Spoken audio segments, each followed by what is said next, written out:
Hi, boys and girls. It's Mrs. Demeter, and I hope you all had a wonderful weekend. I know I got lots of rest, and I'm feeling much, much better this week, so let's hope that this week is a better week for Mrs. Demeter. But today, I've decided that for our whole group Google Meets, that I'm going to put together videos. So it's going to be a video of my lesson that I would have normally done in our whole group Google Meet. We're still going to meet in our small group Google Meets, but I kind of feel like those whole group Google Meets are a little overwhelming for some people, and I feel like people are being distracted. And so I think that if I make a video of my lesson and not have all those distractions around us as we're going on, you could rewatch it or watch it when it's convenient for you and still get the important parts of my lesson. I just feel like some of us are missing some really important parts of Mrs. Demeter's lessons, okay?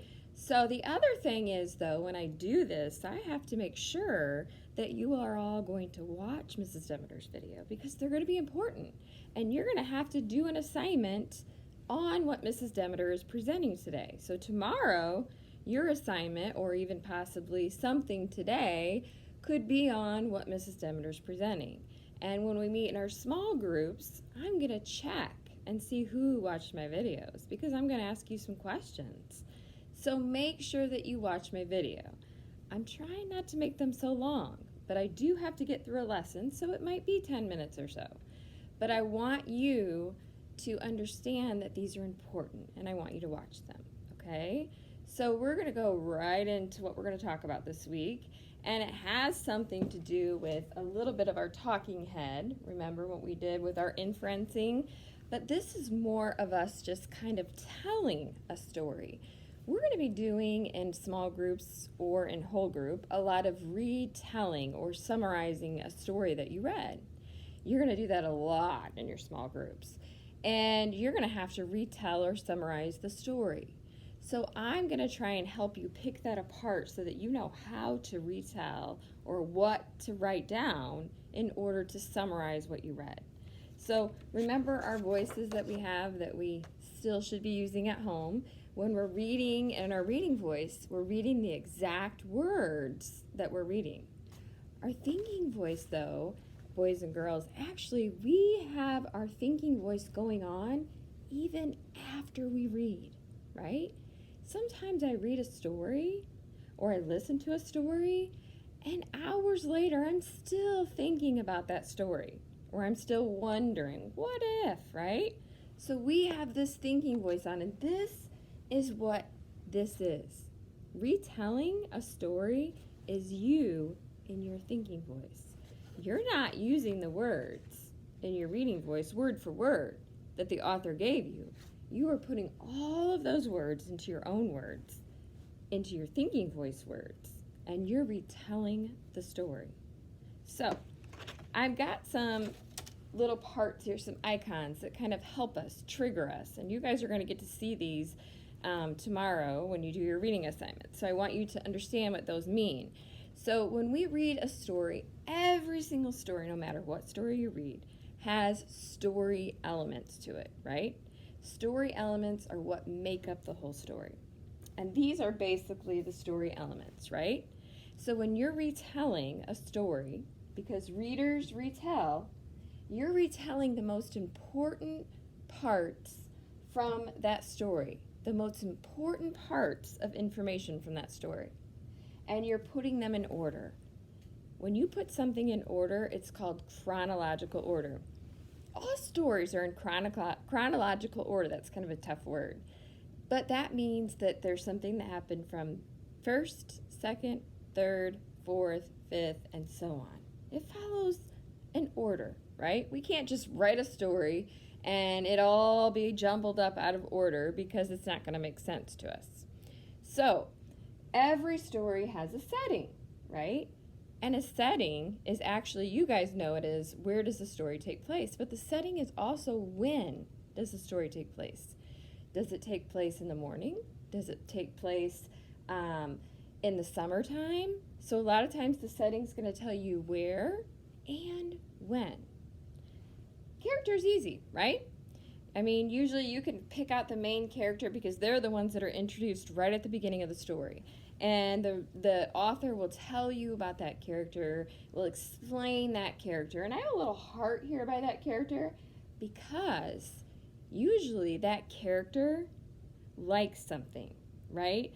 Or there's something about that character that they are going to want or enjoy. So the story is going to be based on probably something that that story or that character wants, okay? Which is why I have a heart.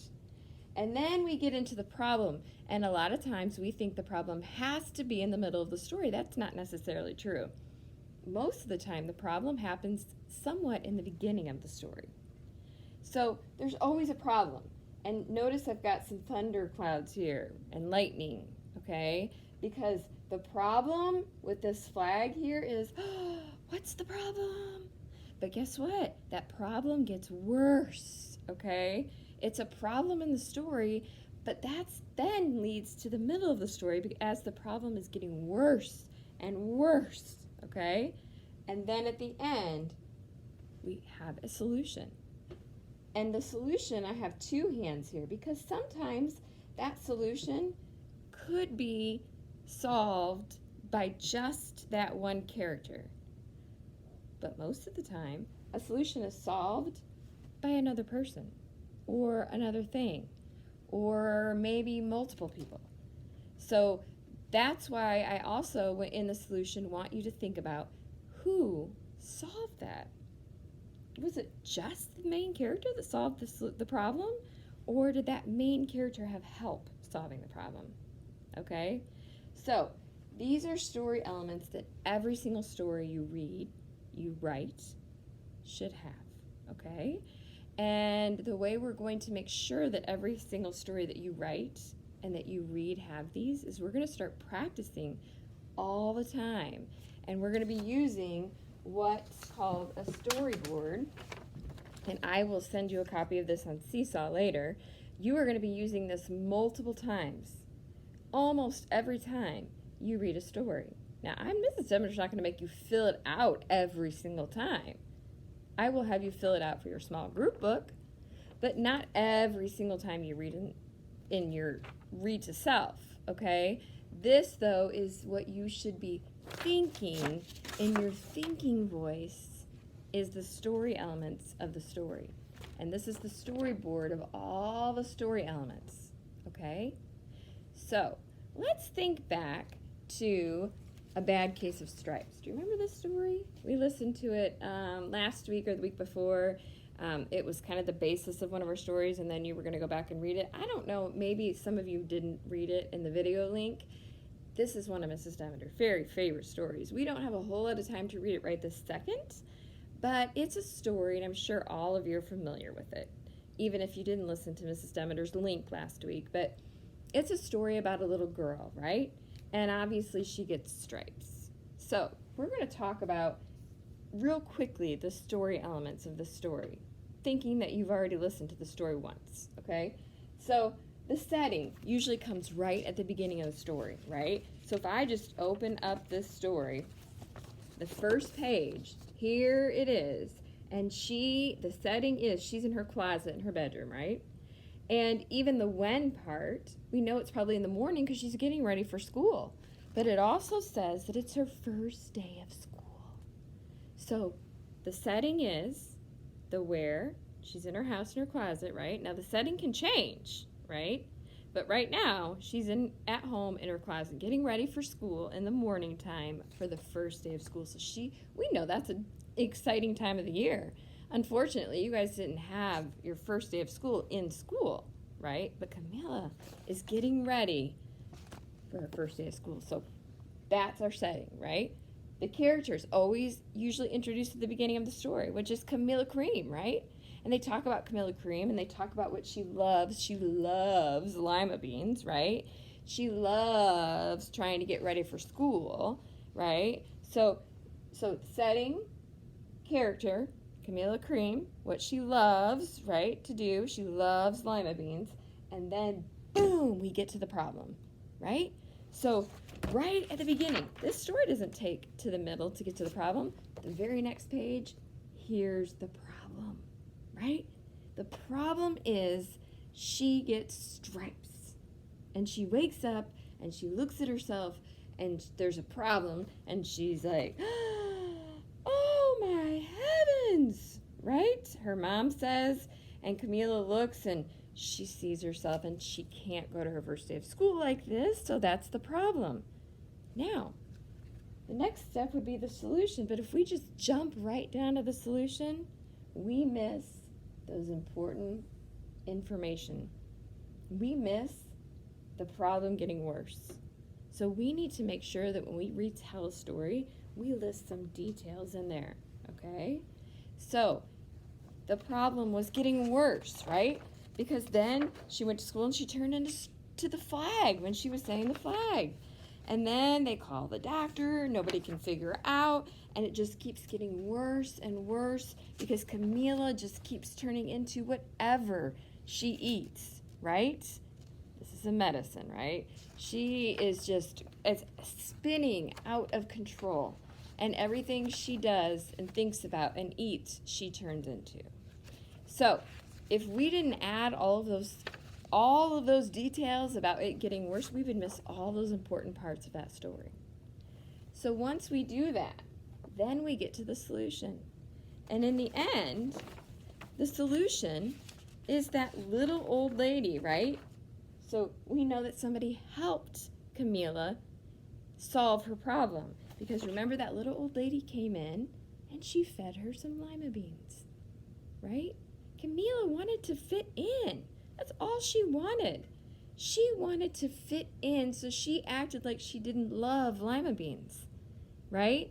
So she went that whole time without eating lima beans. But the solution was kind of a few things. The old lady who brought those lima beans to Camila and the lima beans themselves. So the solution in the end worked out because she ate the lima beans and she turned back into her beautiful, normal self. And that problem was solved. So this is just one example.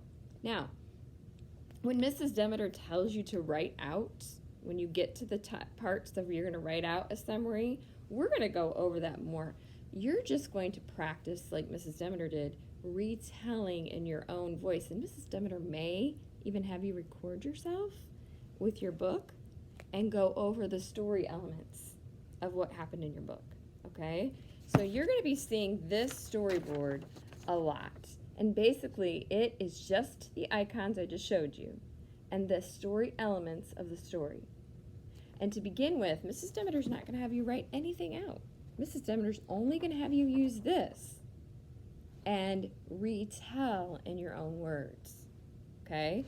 You're going to retell what is the setting of the story, where and the when, who's the character, what does she want or what does she like, right? Then what is the problem and how does the problem get worse? Those are the details, the important information. And then how does the problem get solved? And is there somebody else that's involved in that solution? So this is important. And this is why my video today is so important, because if you didn't listen to Mrs. Demeter and my example of going over these story elements, it's going to be really difficult for you to do this assignment tomorrow, okay? Or in our small groups when we meet, when Mrs. Demeter asks you what I said in my video, I'm hoping that you can respond. Otherwise, I'll know you didn't watch it. And this is important. This is a lesson. This is like you being in Mrs. Demeter's class right now, listening to Mrs. Demeter instruct you, because obviously we're not here. You're not here, and you can't be here right now. But I need you to listen to my lessons, which is why I think this is a better way than if we were all on looking at each other. Sometimes we have people making faces or people playing with things, and I just feel like you're not really paying much attention.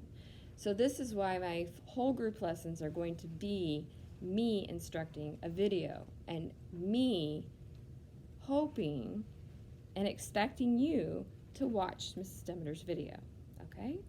So today's video, my point was making sure of the story elements and finding them in the story. Now, I went over a fiction story, right? I went over fiction. It's not real. right? So this is fiction, and we're going to go back into nonfiction later. But today we are just discussing fiction and the story elements of a fiction story and putting them in order in your own words using your thinking voice after you've read the story. Thank you for joining me, and I'm excited to hear all of your story elements.